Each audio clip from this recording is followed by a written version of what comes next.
Kabanata 2321-2330.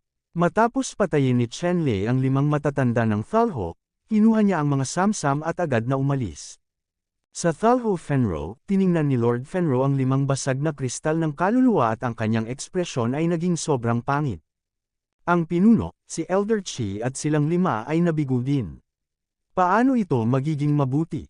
Sa oras na ito, nakita din ng Deputy Rudder Master ang nabasag na kristal ng kaluluwa. Alam na isang aksidente ang nangyari, at nakaramdam ng bakas ng gulat sa kanyang puso. Sa pagkakataong ito, 5 Chi Elder ang ipinadala upang magsanib puwersa, at ang lakas sa pakikipaglaban ay pambihira. Kahit na siya at ang Rudder Master, hindi naman sila ang kalaban ng 5 matatandang ito, ngunit nabigo pa rin sila. Makikita kung gaano kalakas si Chenlei. Horror. Malungkot na tingin si Thalho Master Fenrudo, at sinabing, talagang minaliit ko itong Chen Fan. Mukhang kung gusto mo siyang pugutan ng ulo, ang powerhouse lang ng Nascent Soul Realm ang maaaring maging ligtas. Matapos marinig ito, sinabi ng Deputy Rudder, ang pinuno, ang nauna sa Nascent Infant Realm, ay mayroon na ngayong mga mahahalagang bagay, natatakot akong hindi ako makadalo. Sinabi ni Thalho Master Fenrudo, ayos lang, hayaan mong mabuhay si Chen Fan ng ilang araw, mamamatay siya maaga o huli, at hindi pa huli para harapin siya kapag pinalaya ng Senior Nascent Soul Stage ang kanyang mga kamay. Panipi. Matapos marinig ito, tumanggo ang Deputy Rudder, at ngayon lang niya iyon magagawa. Kung patuloy siyang magpadala ng malalakas na lalaki para habulin si Chen Fan, ito ay purong kamatayan, wala nang iba pa. Sa oras na ito, nakatapak na si Chenlei sa lugar na kontrolado ng Zion City. Pagpasok pa lang niya sa lugar na kontrolado ng Zion City at pumasok sa isang government center, may narinig siyang mensahe. Ano, si Qing Mingzang ay inatake talaga ni Thalho. Ilang araw na rin. Nakatanggap si Chenlei ng ganoong mensahe mula sa ilang makapangyarihang tao sa lungsod ng county. Lumapit si Chenlei at nagtanong ng detalyado. At ang ganitong balita ay hindi lihim. Sinabi ng makapangyarihang mga taong ito kay Chenlei ang lahat ng balitang alam nila. Ayon sa balitang sinabi ng makapangyarihang mga taong ito, ang Thalho Sect ay matagal nang umaatake kay Qing Mingzang, at mahigit 10 araw na ang nakalipas, at maaaring hindi na makatagal si Qing Mingzang. Wala na bang ibang malalaking sekta na makakatulong? Tanong ni Chenlei. Ngayon, sa 9 na sekta sa Zion City, 3 sa 3 sekta ang winasak ng Thalho, at 6 na sekta na lang ang natitira, at ang 6 na sekta na ito ay dapat na parehong kaaway sa oras na ito, at dapat silang lumaban sa kaaway. Sa ilalim ng kasunduan, ang isang kaso ay inaatake at ang isa pang kaso ay kapwa-suportado. Pero ngayon, sa balitang natanggap ni Chenlei, hindi sila sinuportahan ng iba pang 5 sekta. May mga utos ang Zion Sect na maraming iba pang malalaking sekta ang hindi pinapayagan na suportahan ang Qingming Sect. Galit na sabi ng isang malakas na lalaki na alam ang kwento sa loob. Bakit? Nagulat si Chenlei. Ang partikular na sitwasyon ay hindi malinaw sa amin, ngunit totoo na ang Zion Sect ay minsang naglabas ng ganoong kautusan, sabi ng isang malakas na lalaki. Tumango si Chenlei, alam niyang hindi mahahanap dito ang ilang lihim na impormasyon, agad siyang umalis at sumugod sa Qing Mingzang. Ang sect master ng Qing Mingzang ay ang ama ni Liu Weizo. Sa anumang kaso, walang pakialam si Chenlei na makita si Qing Mingzang na sinisira ng Thalho. Pinaandar ni Chenlei ang lumilipad na bangka sa sukdulan, at nagtungo sa Qing Mingzang upang suportahan si Qing Mingzang. Ang lumilipad na barkong ito, naging isang stream ng liwanag na binaril sa hangin. Boom! Biglang, isang malaking sinag ng enerhiya ang bumaril mula sa mga ulap sa di kalayuan at pumutok ng malakas patungo sa lumilipad na bangkang sinasakyan ni Chenlei. Ang energy beam na ito ay lubhang nakakatakot, direktang tumusok sa kawalan at lumilitaw sa harap ng lumilipad na bangka. Sa oras na ito, iniiwasan ni Chenlei ang lumilipad na bangka, at huli na ang lahat. Sa kritikal na sandali, nanginginig ang figure ni Chenlei, iniwan ang barko at tumakas, at lumipad palabas ng lumilipad na bangka. Boom! Ang sinag ng liwanag ay direktang tumama sa lumilipad na barko. Ang sobrang pinong at mahusay na napreserbang lumilipad na barko ay agad na napunit at ganap na nawasak. Pagkatapos nito, isang itim na mabangis na barkong pandigma ang lumabas mula sa mga ulap at lumitaw sa harap ni Chen Lei. Ngayon lang, itong itim na barkong pandigma, na umaatake kay Chen Lei, ang sum-aire sa kanyang lumilipad na bangka. Sa barkong pandigma at sa busog, mayroong pangkalahatang nakatayo. Sa likuran niya, maayos na nakahanay ang isang pangkat ng mga mandirigma na nakasuot ng metal na baluti at umaakyat sa langit, na nakatayo sa likod ng general. Sa tabi ng general na ito, may nakatayo pa ring tao, na kinikilala si Chen Lei sa isang sulyap, si Shosho Uya iyon. Ang balita ng hitsura ni Chen Lei ay nalaman ni Shosho Uya. Pagkatapos lamang ay makikilos ang hukbo upang harangin si Chen Lei sa pinakamaikling posibleng panahon. Para kay Chen Lei, dapat siyang patayin ni Shosho Uya. Kung hindi iuulat ang puot na ito, hinding-hindi siya matatahimik. Kaya, pagkatapos matanggap ang balita mula kay Chen Lei, agad na hiniling ni Shosho Uya sa kanyang ama na mag-organisa ng mga tropa para harangin si Chen Lei. Tito Ding, ito ang salarin na pumatay sa kapatid kong si Ding Yu. Itinuro ni Shosho Uya si Chen Lei at sinabi sa general sa gilid, at ang general na ito ay si Ding Jilong, ang ama ni Ding Yu. Si Ding Jilong ay isang anak na lalaki tulad ni Ding Yu. Matapos malaman na si Ding Yu ay pinatay ni Chen Lei, halos himatayan siya sa depresyon. Siya ay nanumpa ng higit sa isang beses na durugan ang katawan ni Chen Lei sa mga piraso. Dahil dito, desperadong nagrebelde sina Ding Jilong at Xu Jiang matapos pigilan ng may-ari ng Zion City. Ngayon, pagkatapos makatanggap ng balita tungkol sa hitsura ni Chen Lei, personal na pinamunuan ni Ding Jilong ang isang malaking hukbo upang agad na palibutan si Chen Lei. Tumingin si Chen Lei kay Shosho Uya at sinabing, Shosho Uya, ang puot sa pagitan mo at sa akin ay maaaring ituring na personal na puot. Gumamit ka talaga ng malaking hukbo para palibutan at patayin ako. Isang karumal-dumal na krimen ang gumamit ng pampublikong sandata para sa personal na paggamit. Panipi.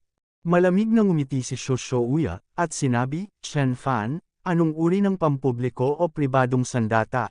Ang alam ko lang, hanggat kaya kitang patayin, gawin ang lahat ng iyong makakaya, at kung ano ang epektibong paraan, gagamitin ko ang anumang paraan, ngayon, ikaw.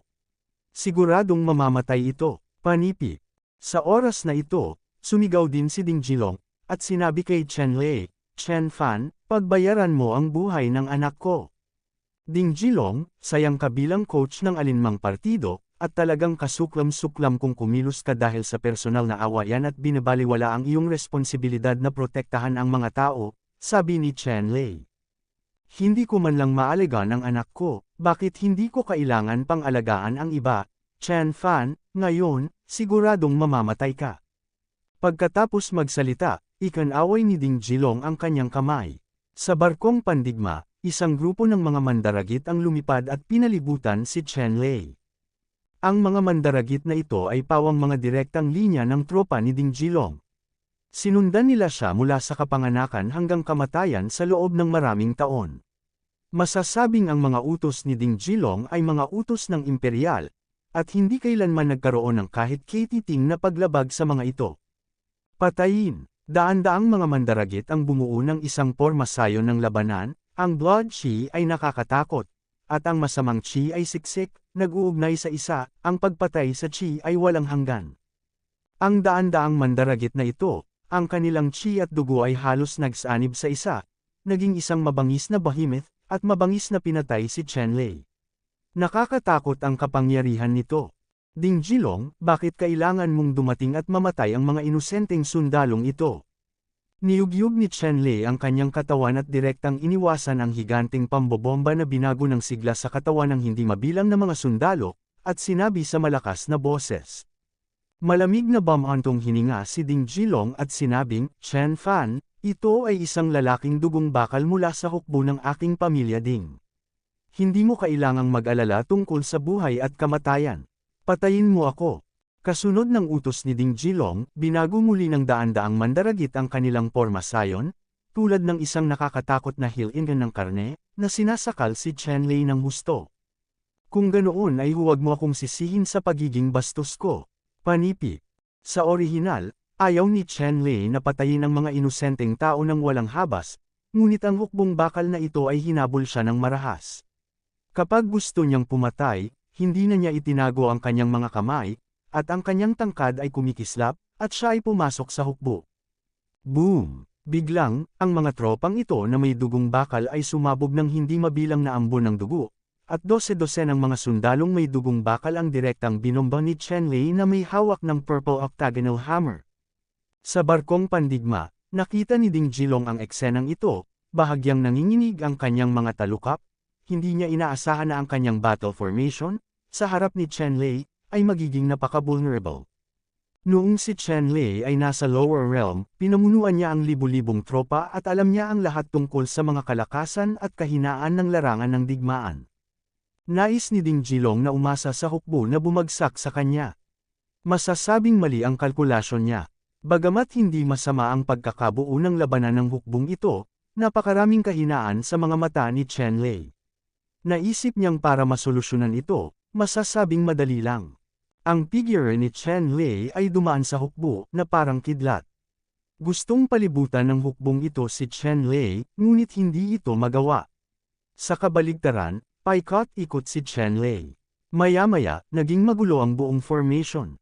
Ito ay naging kaldero ng lugaw, at hindi na kayang laruin ang tunay na kapangyarihang panlaban. At ang mga sundalong ito ay naduraj sa labanan, at ang kanilang lakas ay nasa harap ni Chenlei, walang pinagkaiba sa mga langgam, at hindi sila mga kaaway ni Chenlei. Kung saan dumaan si Chenlei, isang sikat na mandirigma ang pinaulanan ng ambon ng dugo, na nagpalungkot kay Ding Jilong. Sa isang kisap mata, higit sa kalahati ng buong labanan ang namatay o nasugatan, at ang buong hukbo ay nalipol. Sa sandaling ito, nakita ni Ding Jilong na ang hukbong ipinagmamalaki niya ay walang kalamangan sa harap ni Chen Fan. Kung magpapatuloy ito, hahayaan lamang nitong mamatay sa walang kabuluhan ang mga sundalo sa ibaba.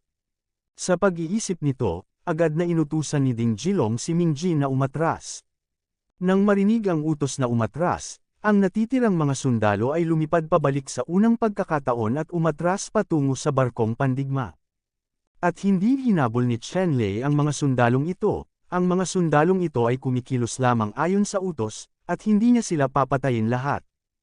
Chen Fan, hindi ko inasahan na ganoon kakalakas, pero ngayon, kahit anong mangyari, dapat kang mamatay. Pagkatapos magsalita, ikanaway ni Ding Jilong ang kanyang kamay, at ilang matatandang lalaki ang lumipad palabas ng barkong pandigma, na nagpapakita ng malakas na pamimilit at momentum, walang awan na aura ng mamamatay tao kay Chenlei. Agad na pinalibutan ng mga elder na ito si Chenlei, at pagkatapos ay sinaktan ang assassin. Boom boom! Nagsanib puwersa ang ilang matatanda, at ang lakas ay parehong kamangha-mangha. Ang liwanag ng Yuan Chi at iba't ibang espiritual na mga tungkod ay lumipad sa hangin, namumulaklak na may nakakatakot na kapangyarihan, at sumabog patungo kay Chenlei. Nakipagkamay si Chenlei, at lumitaw ang Black Sun Aegis sa kanyang kamay, na hamarang sa pag-atake ng langit. Pagkatapos, iwinagayway niya ang kanyang purple octagonal na martilyo at pinatay ang matatandang iyon. Isang matandang lalaki, na pinapanood ang lilang martilyo na palaki ng palaki sa harap ng kanyang mga mata, na may nakakatakot at makapangyarihang kapangyarihan, ay biglang nagalit at gustong tumakas. Gayunpaman, ang lilang martilyo ay napakalakas. Gusto niyang iwasan ito, ngunit hindi niya magawa. Direktang dinurog ito ng purple octagonal hammer na ito. Saglit, ang matandang ito, na parang itlog na tinamaan ng malaking bato, ay sumabog sa isang iglap, na naging ulap ng dugo. At ang purple octagonal hammer na ito ay napakalakas. Matapos wasakin ang matanda, muling sumabog ang matanda, at tuluyang nawala ang kanyang kapangyarihan. Patayin! Nang makitang pinatay ni Chenlei ang kanyang dalawang kasama gamit ang isang martilyo, biglang nabaliw ang iba pang mga elder, nabasag ang iba't ibang espiritual na tungkod, at pinatay si Chenlei. Sa lugar na ito, ang enerhiya ay marahas na nagbabago, ang mga bundok ay gumuho, ang lupa ay napunit, at ang mga ilog ay agad na natuyo. Ang tanawin ay kakilakilabot. Habang hawak ni Chenlei ang Black Sun Aegis at hinaranggan ang hindi mabilang na pag-atake, muling gumalaw ang purple octagonal hammer. Isang bahid ng lila at matingkad na liwanag ng martilyo, tulad ng isang sibat, ang tumawid sa tungkod ng espiritu na pumatay sa kanya. Biglang sumabog ang mga espiritong ingat na ito ng sunod-sunod, parang mga paputok na namumukadkad, na may sobrang nakakasilaw na liwanag. Pagkaraan ng ilang sandali, sumigaw ang ilang matatanda, pagkatapos ay sumabog sila sa ulap ng dugo at nahulog dito. Sa sandaling ito, si Chen Lei ay parang demonyo, hindi magagapi, walang makakapigil. Sa huli, halos lahat ng matatanda na kumubkob kay Chen Lei ay pinatay ni Chen Lei, naiwan ang huling elder na natakot at tumakas.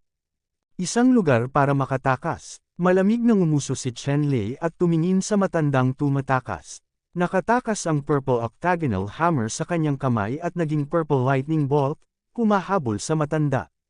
Boom! Ang lilang octagonal na martilyo na ito ay tumama sa likod ng matanda ng malakas, at direktang durog sa matanda. Sa huli ay sumabog sa ambon ng dugo sa hangin, na walang iniwang buto. Nang makita ang eksenang ito, umungal si Ding Jilong sa galit, at ang kanyang sakit sa puso ay labis na masakit. Ang ilang matatandang lalaki ngayon lang ang pinakamakapangyarihang puwersa sa kanyang mga kamay, ngunit ngayon, inalis na ni Chen Fan ang lahat maliban sa kanila. Sa labanang ito, ang lakas ni Ding Jilong ay dinurog ni Chen Lei ng 70%. Sa oras na ito, sa paligid ng lugar ng labanan, hindi mabilang na makapangyarihang mga tao ang dumating at nanood ng labanan. Ang lokasyon kung saan hinarang ni Ding Jilong si Chen Lei ay hindi masyadong malayo sa sentro ng lungsod. Pagkaalis ni Chen Lei sa lungsod, nawasak siya ng isang itim na barkong pandigma at naharang ang lumilipad na bangka hindi nagtagal. Tunay na napakahusay ng kanilang mga galaw sa pakikipaglaban, na umaakit ng maraming makapangyarihang tao na pumunta para manood ng laban. Nakita ng malalakas na lalaking ito si Chen Lei sa himpapawid, dinurog at sinisira ang higit sa kalahati ng daan-daang tropa. Madali nilang napatay ang ilang matatandang lalaki na mukhang napakasama, at lahat sila ay nabigla. Ang mga powerhouse na ito, bagamat alam nilang maganda ang lakas ni Chen Fan noon pa man, lahat sila ay mga alamat, at walang nakakita kay Chen Fan na gumawa ng kanyang sariling mga mata. Iba ang oras na ito. Nakita nila si Chen Fan na nagpapakita ng sarili nilang mga mata. Ang nakakatakot na kapangyarihan ay hindi mailalarawan sa mga salita. Isa-isa nilang tinuring si Chen Lei bilang isang makalangit na tao. Oo naman, sila ang walang katulad na mabangis na tao na pumatay kina Zhou Ming at Zi Shenyang. Ang karakter na ito ay talagang walang talo. May bam-antong hininga. Talagang sikat sa buong mundo na wizard, si Zi Shenyang ay ikinumpara kay Chen Fan, ito ay wala. Mayroon ding mga malalakas na tao na nagsasabing nakita na nila si Zi Shenyang na kumuha ng shot noon, at sa paghahambing ng dalawa, makikita mong mas mahina si Zi Shenyang kumpara kay Chen Fan. Narito na ang petsa ng iyong kamatayan. Matapos pugutan ng ulo ang huling matandang lalaki, binaril ni Chen Lei ang isang malamig at nakamamatay na layunin sa kanyang mga mata, tinitigan sina Ding Jilong at Xu Shuoya. At pagkatapos ay hinawakan ang lumilipad na purple na may 8 sulok na martilyo, na nagbigkis ng walang katulad na aura patungo kina Ding Jilong at Xu Shuoya na pinatay ang dalawa. Galit na sumangot si Ding Jilong at iwinagayway ang kanyang banal na espada. Ang espada ay kumikinang ng nakakasilaw, binati si Chen Lei. Hoy! Naglaslas si Ding Jilong gamit ang espadang ito, at ang pulang liwanag ng espada ay naging fire python. Ang apoy ay sumangaw at tumangay patungo kay Chen Lei. Hinarap ni Chen Lei ang mabangis na papalapit na fire python, at tumangay siya ng martilyo. Ang purple hammer light ay tumawid sa fire python, at ang fire python ay sumabog sa isang iglap. Malas. Pagkatapos noon, tumama ang purple hammer light sa banal na espada sa kamay ni Ding Jilong, at direktang nabasag ang banal na espada. Sa tunog ng wu, ang putol na espada sa kamay ni Ding Jilong ay agad na nag-alis at lumipad ng walang bakas. Sa sandaling ito, pumutok ang bibig ng tigre ni Ding Jilong at umagos ang dugo, ngunit tila hindi ito naramdaman ni Ding Jilong. Tumingin kay Chen Lei, ang kanyang mga mata ay sobrang madilim. Pagkatapos nito, ikanaway ni Ding Jilong ang kanyang kamay, at isang itim na kayamanan ang lumitaw sa kanyang kamay. Sa panahon ng alon, ang watawat ay kumalat na parang isang madilim na ulap, na sumasakop sa langit at lupa, na sumasakop kay Chen Lei. Agad na tinakpan ng Black Treasure Flag si Chen Lei at inilagay ito sa Treasure Flag space. Pagkatapos noon, nakita ko na lamang itong itim na bandilang kayamanan, na may madilim na banal na liwanag na namumukadkad sa ibabaw ng bandila, dumiretso sa kalangitan, at tumatagos sa makapal na ulap. Ang hanay ng kaalaman ng treasure banner na ito ay babukas, at sisirain at papatayin ni Chen Lei si Chen Lei. Sa sandaling ito, naramdaman ni Chen Lei na siya ay nasa isang kakaibang espasyo na puno ng layunin ng pagpatay, na may itim na divine light array, walang kapantay na talas, walang hangganan, mas nakakatakot kaysa sa pinakamatulas na liwanag ng espada, at pinugutan siya ng ulo. Dinurog ni Chen Lei ang Black Sun Aegis para protektahan ang sarili, pinagpag ang Purple Octagonal Hammer, at sinabog ang mga itim na Diyos na ito, pinagdurog-durog sila. Kaya lang, ang mga Diyos na ito ay tila walang katapusan, sinisira ang ilan, at agad na nakakuha ng higit na kapangyarihan. Pinutol nila siya at binigyan ng matinding pressure si Chen Lei. Shen Fan, nakulong ka ng aking itim na masamang bandila, tiyak na mamamatay ka. Sa sandaling ito, sa pamamagitan ng Porma Sayon, dumating ang boses ni Ding Jilong. Totoo ba? Malamig na bamantong hininga si Chen Lei, tumingin sa kakaibang espasyo sa paligid niya, ngumisi, pagkatapos ay direktang pinaandar ang gas technique. Isang piraso ng starlight ang lumitaw sa paligid ni Chen Lei, at kasabay nito, ang purple na enerhiya ay lumundag sa piraso ng starlight na ito. Kasabay nito, ang malaking itim na araw ay sumikat kasama ng iba pang mga bituin. Si Chen Lei ay nagsagawa ng 3 uri ng mga diskarte sa pagpino ng Qi, na perpektong pinagsama sa isa, at naglalabas ng pinakanakakatakot na pagbabago-bago ng aura mula sa kanyang katawan. Kahit na sa pamamagitan ng Black Evil Flag Forbidden Formation, naramdaman ni Ding Jilong ang nakakatakot na hininga na tumataas mula sa katawan ni Chen Lei. Dahil sa nakakatakot na hininga na ito, halos hindi na makatiis si Ding Jilong. Kinagat ni Ding Jilong ang kanyang mga ngipin at dinurog ang masamang itim na bandila ng buong lakas. Alam niyang nakikipaglaban si Chen Lei sa isang nakulong na hayop. Kapag nakaalis na siya sa bitag, hindi na siya makakaligtas. Sa makatuwid, ibinuhos niya ang lahat ng kanyang cultivation sa kanyang mga kamay sa Black Finnish Banner. Ang lahat ng paraan ay dapat gamitin upang ganap na pinuhin at patayin si Chen Lei.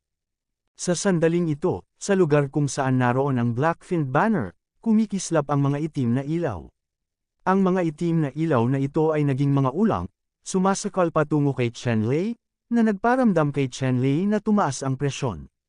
Gayunpaman, ginamit din ni Chen Lei ang kanyang buong lakas sa oras na ito, naghahanda na lampasan ang espasyong ito.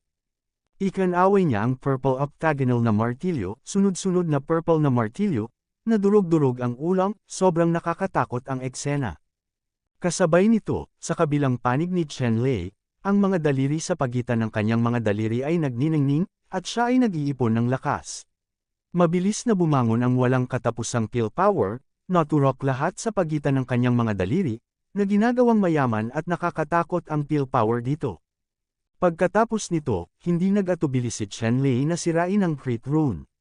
Pagkaraan ng ilang sandali, ang banal na liwanag sa pagitan ng kanyang mga daliri ay sumabog, ang liwanag ay nakasisilaw, at ang itim na espasyo ay kumikinang ng maliwanag. Kasunod nito, ang banal na liwanag na ito ay tumagos sa pinakamalalim na bahagi ng kalawakan sa bilis ng kidlat, kung saan ang mga ulap ng liwanag ay sumabog sa liwanag. Boom! Nagkaroon ng malakas na ingay, ang kawalan ng laman ay marahas na nagiba, at malalaking bitek ang lumitaw. Sa sandaling ito, maraming makapangyarihang tao sa paligid na nanood ng labanan ang nakakita kay Chen Lei na pinamunuan ni Ding Jilong sa Black Demon Banner. At lahat sila ay nadama na si Chen Lei ay malamang na maging mas malupit kaysa mabait.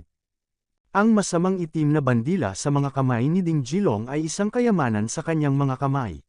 Sikat na sikat ito sa buong lugar ng Zion City, ngunit ang sinumang malakas na tao na nahawakan ng itim na masasamang bandila ay magagalit sa maikling panahon. Gawing mashed meat. Sa sandaling ito, maging si Shosho Uya ay nakaramdam ng saya sa kanyang puso, dahil alam niyang tapos na si Chen Fan, at walang sinuman sa Blackfin Banner ang makakatakas ng buhay. Gayunpaman, nang ang lahat ay nag-iisip tungkol dito, biglang, ang gilid na iyon ay parang isang madilim na ulap sa hangin, at ang ibabaw ng watawat na tumatakip sa kalangitan ay lumundag at gamulong ng marahas, na gumawa ng isang nakakatakot na tunog tulad ng pagguho ng lupa at tsunami, nakakabingi, halos masira ang buong mundo, sobrang nakakatakot. Kasunod nito, nakita ng lahat na biglang lumitaw ang banal na liwanag sa ibabaw ng itim na bandila. Napakasilaw ng liwanag kaya hindi mabuksan ng lahat ang kanilang mga mata. Kasunod nito, nakarinig ako ng isang malakas na putok, at ang ibabaw ng parang ulap na watawat na tumakip sa buong kalangitan ay nabasag, napunit, at bumaril sa lahat ng direksyon, na nagpapakita ng isang malinaw at matayog na asul na kalangitan. Sa sandaling ito, nakatayo si Chenlei sa kawalan, na puno ng liwanag ng bituin ang kanyang buong katawan, tulad ng isang asterisk at demonyo, na naglalabas ng walang kapantay at malakas na aura. Pagkatapos noon, tumingin si Chenlei kay Ding Jilong at tinapik ng palad si Ding Jilong. Ang masamang itim na bandila ay sinira ni Chenlei, na naging sanhi ng pagbagsak ng hininga ni Ding Jilong nang bigla at naging lubhang mahina. Sa sandaling ito, ang palad ni Chenlei ay parang isang higanting bundok, at ito ay bumagsak, na sumasaklaw sa daan-daang milya, na ginagawang hindi maiiwasan si Ding Jilong. Kinagat ni Ding Jilong ang kanyang mga ngipin, at isang bronze war spear ang lumitaw sa kanyang kamay, na napapaligiran ng liwanag mula sa dulo ng sibat, at ang momentum ay pumailan lang sa kalangitan, na tumusok patungo sa palad na binaril ni Chenlei. Boom! Ang bronze war spear at palm prints ay tumama sa isa't isa, at ilang sandali, hindi mabilang na mga sinag ng liwanag ang sumabog. Pagkatapos, ang bronze war spear ay lumipad ng paalang, ngunit ang sibat na braso ni Ding Jilong ay nasa unang lugar. Bigla itong sumabog sa ambon ng dugo. Ang bronze war spear na ito ay isang bihirang espiritual na ingat. Hindi pa nasira. Gayunpaman, ang lakas ni Ding Jilong ay napakalayo kay Chenlei sa oras na ito, ngunit siya ay direktang nasugatan. Tumingin si Chenlei kay Ding Jilong, na crush niya. Walang pag-aalinlangan, iwinagayway niya ang purple octagonal hammer at muli itong hinampas. Ang lilang liwanag ng martilyo ay parang bulalakaw mula sa langit, na nagtataglay ng pinakamataas na kapangyarihan. Ang walang laman ay pinasok ng patong-patong, at nabasag patungo sa ulo ni Ding Jilong. Naramdaman na lamang ni Ding Jilong na ang sakuna ng pagkalipol ay nasa harapan na niya, at gustong umiwas, ngunit sa kasamaang palad ang kanyang paligid ay natakpan ng mahigpit. Ang hangin ay kasing tigas ng bakal, at hindi siya makagalaw. Sa kawalan ng pag-asa, muli lamang na mailabas ni Ding Jilong ang espiritual na ingat, isakripisyo ito sa hangin, at ganap na labanan ang malakas na suntok ni Chenlei. Pop! Sa isang malakas na ingay, ang espiritual na ingat na isinakripisyo ni Ding Jilong ay direktang naduroj, at pagkatapos ay nahulog ang isang malaking martilyo at nahulog sa ulo ni Ding Jilong. Biglang parang pakwan ang ulo ni Ding Jilong, nagkapira-piraso. Maraming mga powerhouse sa paligid na nanunood ng laro, na nakikita ang eksenang ito, isa-isa ay hindi napigil ang makahinga ng maluwag. Si Ding Jilong, sa buong lugar ng Zion City, ay talagang isang sikat at makapangyarihang tao. Dati, si Ding Jilong ang commander ng hukbo ng Zion City. Sa pagkakataong ito, pagkatapos magrebelde sa Deputy City Lord na si Xu Jiang, lalong lumakas ang kanyang pangalan. Walang nakakaalam. Masasabing makakalaban niya si Zion. Ang Panginoon ng lungsod ay isang bayani na tumatanggi sa mga seremonya. At isa itong mataas na ranggo na pinatay ni Chenlei at nabasag ang ulo. Gaano kalaki ang sensasyon na naidulot nito? Pagkatapos ng lahat, dahil pinatay ni Chenlei si Ding Jilong, ang pangalan ni Chen Fan ay kakalat sa buong Zion City, at maging ang buong Dachu Dynasty. Ang Dachu Dynasty ay makikilala si Chen Fan bilang numero 1. Lumingon si Chenlei matapos patayin si Ding Jilong at tumingin kay Xu Shouya.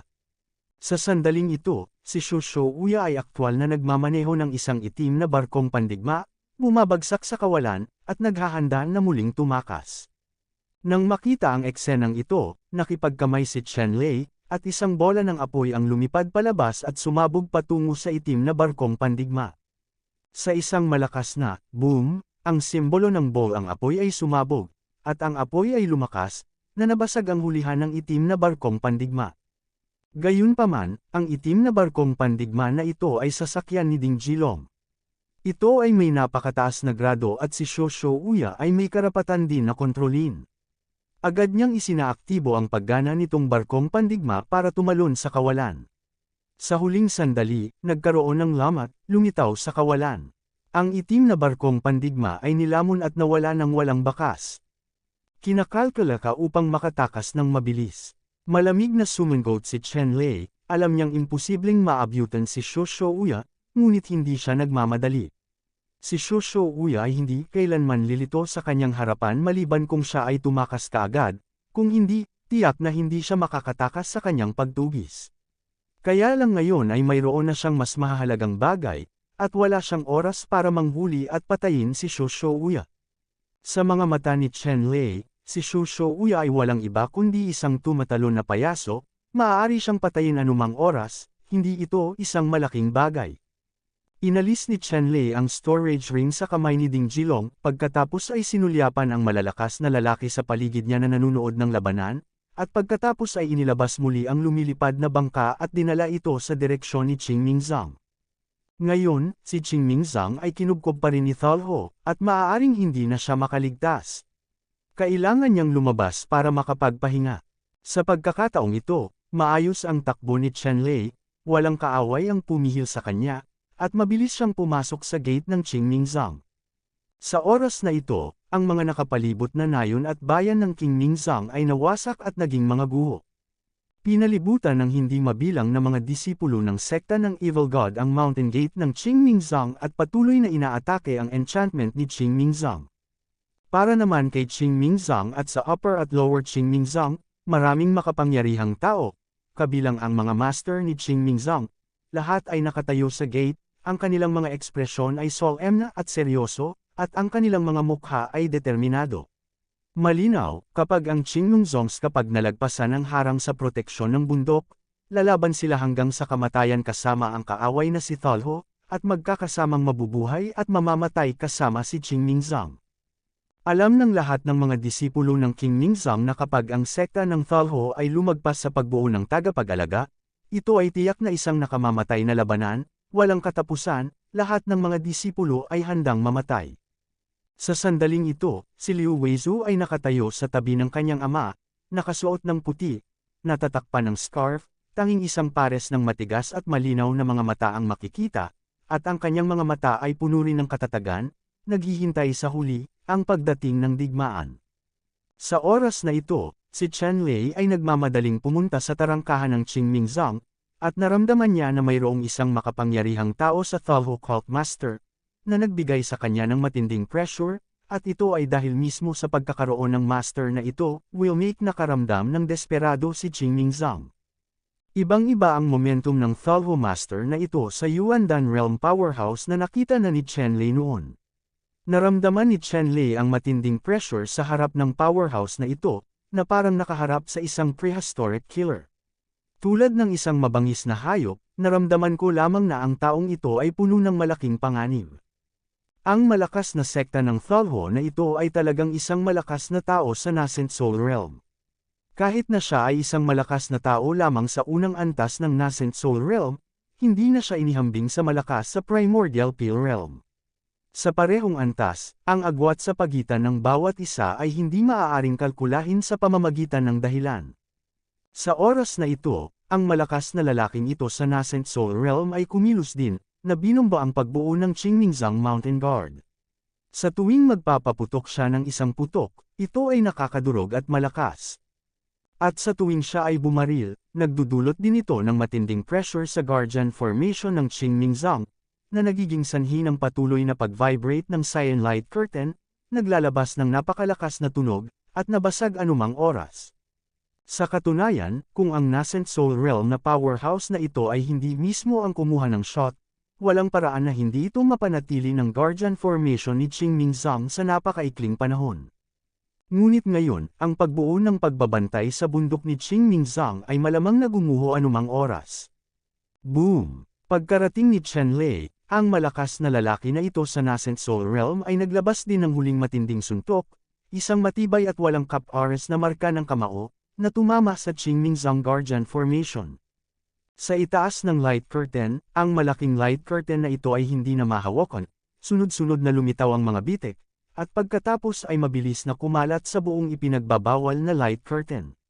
Pagkatapos, ang malaking ipinagbabawal na ilaw na kurtina na ito ay sumabog ng malakas. Para sa hindi mabilang na mga ilaw at ulan, na wala sa hangin. At ang magaan na kurtina ay nasira, at ang lahat ng mga malakas na Qingming Zhang ay nakaharap sa mga malakas na Thulho. Patayin! Nakita ng mga powerhouse na ito ng Thulho sect na nasira ang Guardian Formation, at ang kanilang mga mata ay nagpakita ng uhaw sa dugo na sinag, na pumatay sa mga disipulong Qingming Zhang ng baliw. Alam din ng mga disipulong ito ni Qingming Zhang na ngayon ay maaari lamang silang lumaban hanggang kamatayan. Kahit na walang pagkakataong manalo, maaari pa rin silang mamatay ng may dignidad. Kahit na ang sect master ng Qingming sect ay alam na sa pagkakataong ito, ang Qingming sect ay maaaring kailangang alisin sa mundong ito, ngunit kahit na ganoon, ang kanyang Qingming sect ay hindi kailanman aamin ng pagkatalo. Kahit mamatay siya, hahayaan niyang magbayad ng malaking halaga ang masasamang aral ng Diyos. Ang mga disipulo ni Thulho at Qingming Zhang ay nakipaglaban sa isang iglap. Lumipad ang iba't ibang ilaw ng Yuan Qi, at nabalisa ang iba't ibang espiritual na ingat. Sa maikling panahon, hindi mabilang na mga bundok ang gumuho at nabasag ang lupa, nawala ng proteksyon ng malaking pormasayon, hindi napigilan ni Qing Dojo Mingzang na direktang talunin ng napakalakas na pambobomba.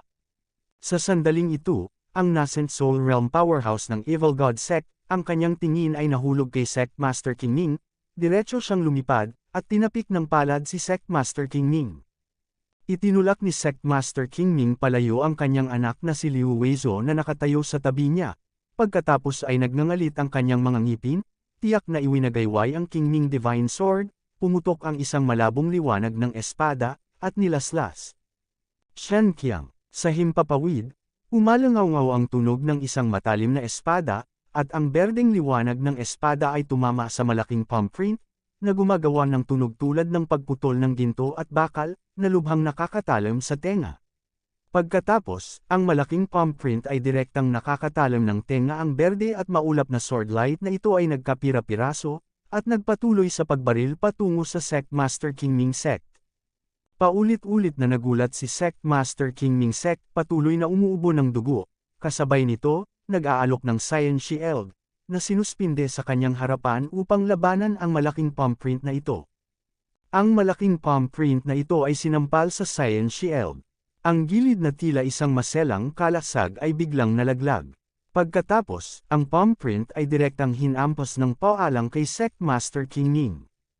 Kabanata 2325 Broken Baby.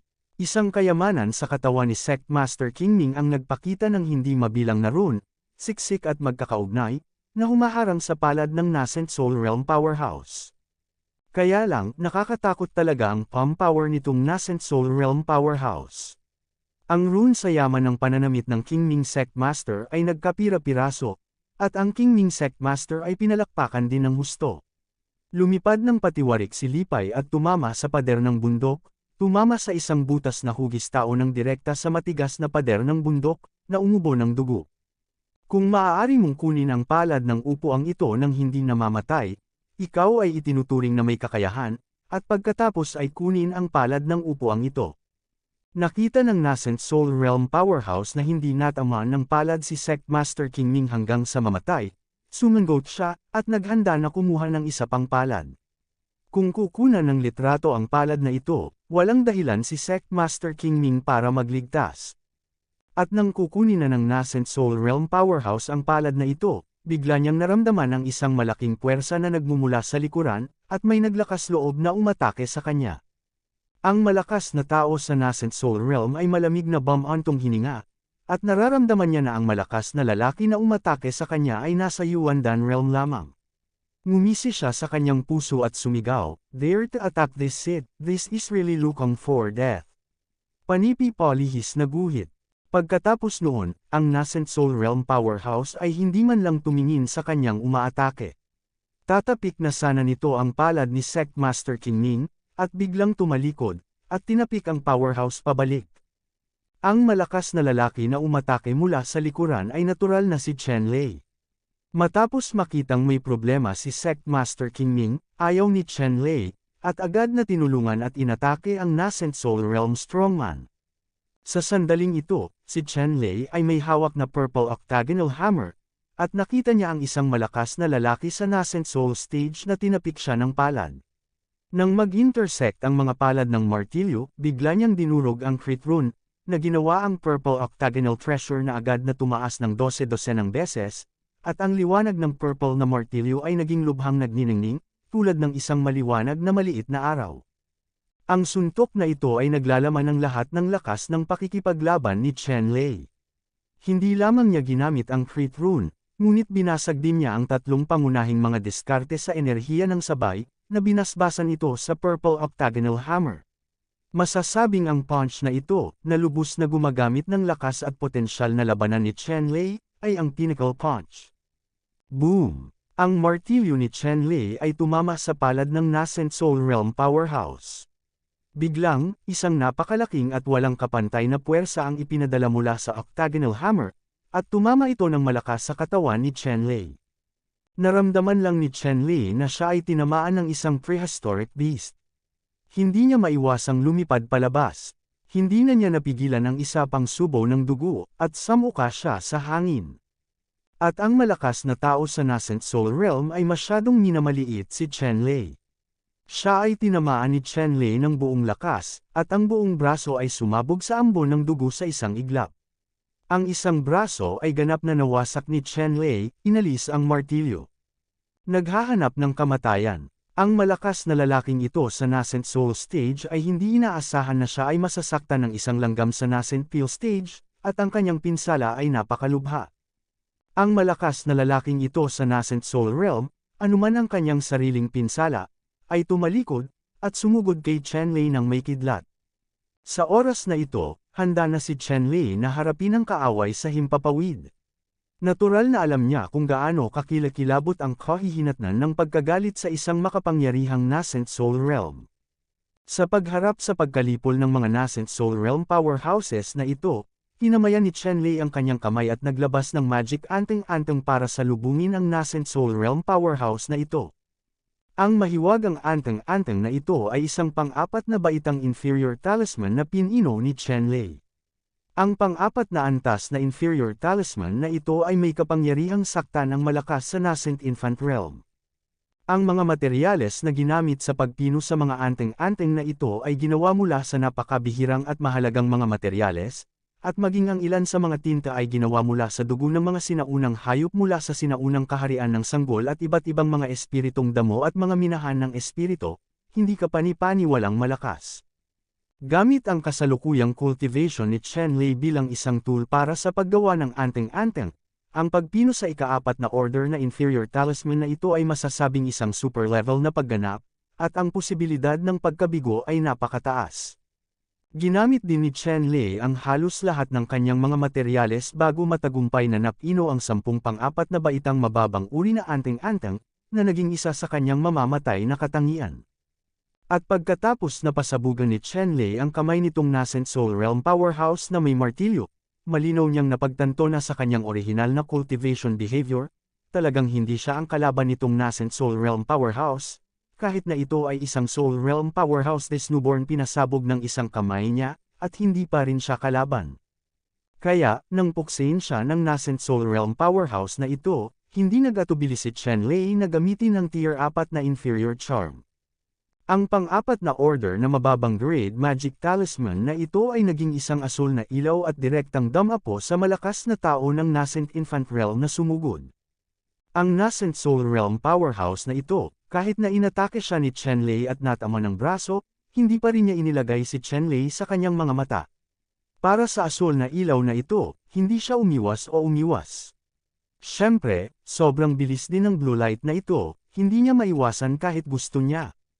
Ang asul na liwanag na ito ay bumagsak sa nascent infant realm na powerhouse na ito, at pagkaraan ng ilang sandali, isang napakalamig na hininga ang bumuhos sa nascent infant realm na powerhouse na ito, na nagpapalakas sa nascent infant realm na ito. Nanlamig ang dugo sa buong katawan. Ang malakas na lalaking ito sa nascent soul realm, ang kanyang dugo ay nagyelo, ang kanyang katawan ay agad na nanigas, at siya ay nahulog ng husto mula sa hangin. Pagkahulog niya mula sa himpapawid, isang makapal na layer ng yelo ang agad na namuo sa lupa sa paligid niya. Nagulat ang nascent soul realm powerhouse na ito, at hindi niya inaasahan na ganoon kalakas ang kapangyarihan ng asul na ilaw na ito. Nagmamadali niyang sinira ang apoy ng sanggol sa kanyang katawan. Ngayon ang orihinal na tableta ay sinira ang tableta sa sanggol, at ang apoy ng tableta sa kanyang katawan ay naging apoy din ng sanggol. Ang ganitong uri ng apoy ng sanggol ay 12 o daan-daang beses na mas malakas kaysa sa apoy ng tableta. Ito ay pinaka-epektibo laban sa kakaibang malamig na hininga. Gayunpaman, ang kakaibang malamig na hininga na ito ay medyo nakakatakot. Kahit nasirain ng malakas na lalaking ito sa nascent soul realm ang apoy ng sanggol, aabutin ng 3 hanggang 5 paghinga bago niya tuluyang maalis ang malamig na hangin sa kanyang katawan. At paano binigyan ni Chen Lei ng 3 o 5 hininga ang nascent soul realm na ito? Nang bumagsak ang mga nascent soul realm na ito sa lupa, si Chen Lei ay sumugod na sa mga nascent soul realm na powerhouse na ito. Sa tabi niya, habang nakataas ang kanyang martilyo at sa kanyang kamay, ang purple octagonal treasure hammer ay nabasag patungo sa ulo nitong nascent soul realm powerhouse. Ang lakas ng makapangyarihang nascent soul realm na ito ay talagang nakakatakot, at ang kanyang pisikal na lakas ay mas malakas kaysa kay Chen Lei, ngunit sa sandaling ito, ang dugo at mga meridian sa kanyang katawan ay nagyelo, at kahit na ang kaunting sigla ay hindi magagamit, at ang kanyang ulo ay malakas. Isang martilyo. Gaano man kalakas at katigas ng ulo ang nascent infant realm na ito, imposibleng mapaglabanan ang kapangyarihan ng martilyo na ito, at ang 1,000 bulaklak ng peach ay agad na nadurog, lumilipad ang dugo at utak. Ang nascent soul realm powerhouse na ito, mula sa simula hanggang sa katapusan, ay hindi nagpakita ng kanyang tunay na lakas sa pakikipaglaban, kaya nalutas siya ni Chen Lei gamit ang isang martilyo. Sa sandaling ito, 1 pulgadang laki ng nascent soul ang bumangon mula sa nascent soul realm powerhouse. Ang 1 pulgadang nasal infant na ito ay eksaktong kapareho ng isang nascent soul realm powerhouse, na may maliit na mukha na natatakpan sa loob. Sa isang masamang tingin, tinitigan niya si Chen Lei ng masama, pagkatapos ay tumalikod at lumipad palayo. Nang makita ni Chen Lei ang nascent soul na ito, natural na hindi niya ito hahayaang makatakas, at isang star pulse ang lumitaw at itinuro ito patungo sa nascent soul. Cough! Nawasak ang kalahating bahagi ng katawan nitong si Yuan Ying na may haba, ngunit ang itaas na bahagi ng katawan nito ay buo pa rin, nagiging isang sinag ng electric light, tumatakas, at ang bilis nito ay napakabilis kaya walang pagkakataon si Chen Lei na habulin ito. Kabanata 2036. Sa nascent soul realm, ang nas na babies ay maaaring ihiwalay sa katawan, kahit na magsagawa ng malalakas na pag-atake. Ang ilang mga nas na infants ay makapangyarihan at makapangyarihan pagkatapos mawala ang katawan. Ang nas na infants ay maaaring mabuhay sa loob ng libo-libong taon. Sa middle realm, walang gaanong Ying cultivators. Pagkatapos ng lahat, sa Yuan Ying realm, mayroong isang malaking bilang ng Yuan Ying realm powers na nawala ng katawan sa buong middle realm. Bagaman ang mga makapangyarihang tao sa nascent soul realm na nawala ng pisikal na katawan ay maaaring mang-agaw ng kanilang mga tahanan, ang mga kondisyon para sa pag-agaw ng mga tahanan ay napakahirap, at kapag nawala ang kanilang pisikal na katawan, ang kanilang lakas ay hindi lamang tataas ngunit sila ay bababa, kaya kung walang perpektong carrier, ang mga bagong silang na ito ay hindi madaling sakupin ang kanilang mga tahanan. Bagaman ang paglilinang ng sanggol ay sasailalim sa ilang mga paghihigpit sa simula, ito ay halos kapareho ng iba pang malalakas na tao sa kalaunan. Sa makatuwid, sa gitna ng mundo ang mga sitwasyon ng pag-aaway sa mga bahay ay karaniwan. Nang makitang si Yuan Ying ay hindi pa ganap na pinabayaan, si Chen Lei ay nakaramdam ng labis na panghihinayang sa kanyang puso. Ngunit mayroon pa siyang mas mahahalagang bagay na dapat gawin, kaya agad niyang pinagbuti ang kanyang kalooban at tumingin sa mga makapangyarihang kulto na ito. Bagamat pinugutan at pinatay niya ang pinakamalakas na nascent soul realm Thalho, ang mga natitirang Thalho strongmen ay napakalakas pa rin, at baliw nilang inatake ang mga disipulo ni Qing Mingzang. Sa kasalukuyan, si Liu Chenzo ay nakasuot ng puti, kinulayan na ng pula ng dugo, hindi niya alam kung siya ba iyon o ang kaaway. Kung tungkol sa sekta ng King Mingzang, may mga bangkay sa lahat ng dako. Hindi mabilang na mga disipulo ng King Mingzang at mga disipulo ng Thalho ang naninirahan dito magpakailanman. Naglagay si Chen Lei ng tableta sa kanyang bibig, pagkatapos ay nakakita ng isang malakas na Thalho sa Yuandan Realm at pinatay siya. Si Chen Lei ay hindi nag-iwan ng anumang mga kamay sa oras na ito, at lumabas ng todo, at sa ilang mga galaw, pinugutan niya ng ulo itong Thalho Strongman sa Yuandan Realm. Ngayon ay napakalakas na ni Chen Lei na matatawag siyang isang superpower sa Yuandan Realm. Ang karaniwang Yuandan Realm powerhouse ay halos walang kapangyarihang lumaban sa harap ni Chen Lei. Hindi nagatubili si Chen Lei matapos pugutan ng ulo ang isang malakas na tao sa Yuandan Realm ng Thalho Sect, at muli niyang pinugutan ng ulo ang isa pang malakas na lalaki sa Yuandan Realm ng Thalho Sect. Sa oras na ito, walang magandang paraan si Chen Lei. Kaya lang niyang gawin ang lahat para patayin ang ilang master sa kulto ng Thalho at bawasan ang pressure kay Qing Mingzang. Hindi nagtagal, pinatay ni Chen Lei ang isa pang malakas na Thalho. Pagkatapos, pumunta si Fei sa panig ni Liu Weizhou at sumama kay Liu Weizhou sa pagpatay sa kanyang kalaban. Shen Fan, maraming salamat. Sa oras na ito, nagkaroon ng pagkakataon si Liu Chenzo na huminga at uminom ng tableta. Ang matinding labanan na ngayon lang ay halos maubos ang paglilinang ni Liu Chenzo, ngunit natagalan ang pag-inom ng tableta. Hindi. Natuklasan ni Liu Weizhou si Chen Lei sa unang pagkakataon na lumitaw si Chen Lei. Nang makita niyang pinatay ni Chen Lei ang makapangyarihang nascent soul realm na iyon, labis na nabigla si Liu Weizhou at hindi niya alam kung paano ito ipapaliwanag. Sa orihinal, inakala ni Liu Chenzo na tiyak na mapapawi si Qing Mingzang sa pagkakataong ito, at imposibleng mabuhay, ngunit hindi niya akalain na ang hitsura ni Chen Lei ay talagang aalisin ang pinakamalaking banta ni Qing Mingzang. Kapag walang nakaharang mula sa nascent soul realm powerhouse, bagamat ang iba pang mga disipulo ng Thalho ay malakas, si Qing Mingzang ay walang kapangyarihan sa pakikipaglaban. Sa katunayan, pagkatapos pugutan ni Chen Lei ang nascent soul realm Thalho, ang impluwensya nito sa sitwasyon ng labanan ay masasabing napakahalaga. Kahit na hindi ko alam ang pinanggalingan ni Chen Lei, pinugutan ni Chen Lei ang isang cultivated nascent soul realm powerhouse, kaya natural na nasa panig siya ni Qing Mingzang. Karamihan sa malalakas na tao sa Qing Mingzang, kabilang ang ilang matatanda at ordinaryong mga disipulo, halos lahat ay nakakita ng eksena kung saan pinatay ni Chen Lei ang malalakas na tao sa Thalho nascent soul realm. Ang pares ng moral na ito, na nagbibigay inspirasyon at nag-uudyok sa mga disipulo ng King Mingzang, ay masasabing walang kapares. Ang mga disipulong ito ng King Mingzang ay may mataas na espiritu sa pakikipaglaban at lubusang pinakilos ang lahat ng kanilang lakas sa pakikipaglaban. Para sa isang sandali, sila ay talagang nagkaroon ng mataas na kamay. Tulad ng para sa maraming makapangyarihang mga kulto ng Thalho na ang mga pinuno ay pinatay, ang dagok sa kanila ay napakalaking. Bagamat mabangis pa rin ang mga malakas na sekta ng Thalho na ito, ang kanilang moral ay napigilan sa hindi nakikitang paraan.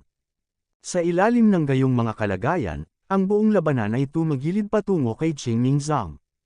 Pinatay ni Chen Lei ang ilang malalakas na kaaway sa tabi ni Liu Weizhou, at pagkatapos ay sumugod si Liu Weizhou patungo sa Sect Master King Ming.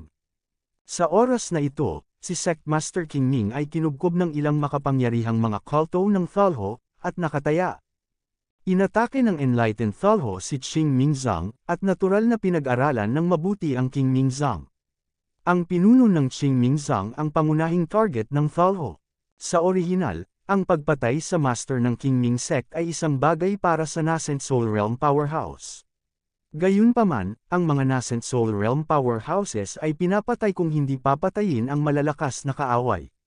Ang mahalagang gawaing ito ay natural na nahuhulog sa maraming tao. Yuandan Realm Strong Person.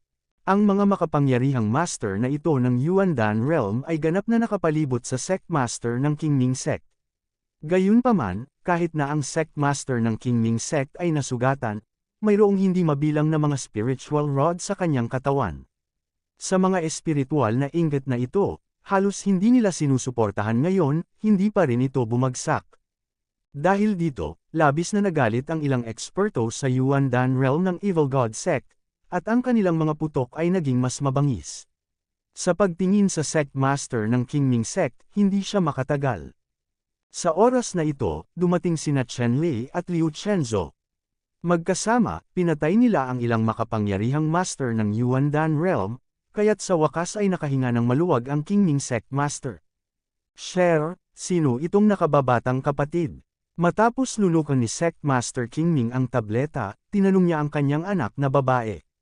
Pare, ito ang Chen Fan na binanggit ko sa iyo, sabi ni Liu Weizhou. Lumalabas na si Chen Fan, Young Master Chen, ay talagang isang bayani na ipinanganak bilang isang tao. Tuldok-tuldok panipik, taos-pusong bulalas ni Sect Master Qingming. Nasaksihan niya ng sariling mga mata ang pagpugot ni Chen Lei sa isang nascent soul realm. Mayroon siyang malalim na pag-unawa sa kung gaano kakilakilabot ang isang nascent soul realm powerhouse, ngunit siya ay pinatay ni Chen Lei. Anuman ang paraan na ginagamit ni Chen Lei, kapag naitakdang pumasa ang record na ito, ang paglabas ay magdudulot ng sensasyon sa mundo. Sa ngayon, tanging si Lin Moxuan lamang ang kabilang sa siyam na mga banal na pintuan sa impresyon ng Sect Master ng Qingming Sect ang nakapatay ng isang malakas na tao ng Yuanying Realm. Bukod dito, walang malalakas na tao sa Yuandan Realm. Sinong may record na ganyan? Kapag naibahagi na ang record na ito, tiyak na magdudulot ito ng sensasyon sa mundo. Gayunpaman, sa oras na ito, si Sect Master Qingming ay walang gaanong oras para makipag-chat kay Chen Lei. Sa kasalukuyan, marami pa ring ereheng puwersa sa Qingming Sect. Dapat nilang samantalahin ang oras upang baguhin ang ereheng kapangyarihang ito. Lahat ay pinugutan ng ulo. Ang espiritu ng Panginoong Qingming Zhang ay kumalat, at pagkatapos ay naglabas ng isang serye ng mga utos, kaya't ang mga disipulo at matatanda ng Qingming Zhang ay nagsimulang mag-set up ng Qingming Sword Formation upang palibutan at patayin ang mga disipulo ng Thalho. Ang Qingming Sword Formation ay isang serye ng pinagsamang pag-atake. Ang mga opisyal na disipulo at matatanda ng Qingming Sect ay may pagsasanay sa paglilinang. Dati, napakaraming makapangyarihang mga kulto ng Thalho, at ang mga disipulo ng Qingming Sect ay hindi pa nakakabuo ng isang formation sword.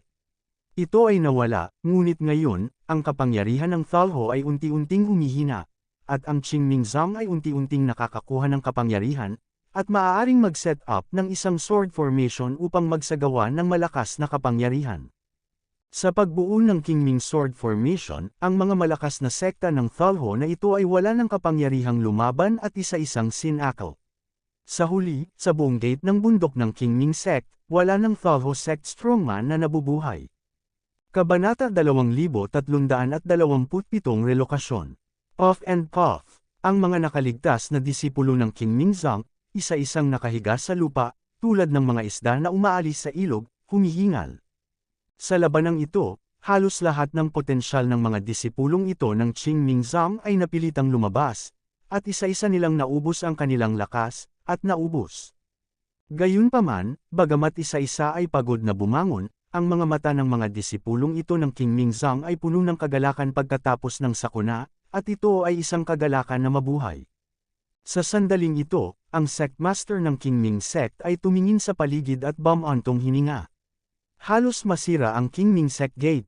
Masasabing sa maikling panahon, ang dojo ng Qingming Sect ay hindi nakarapat-dapat na mabuhay.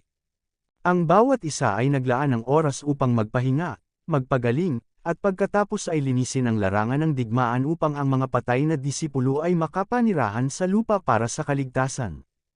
Ang tinig ng Qingming Sect Master ay narinig ng bawat buhay na disipulo.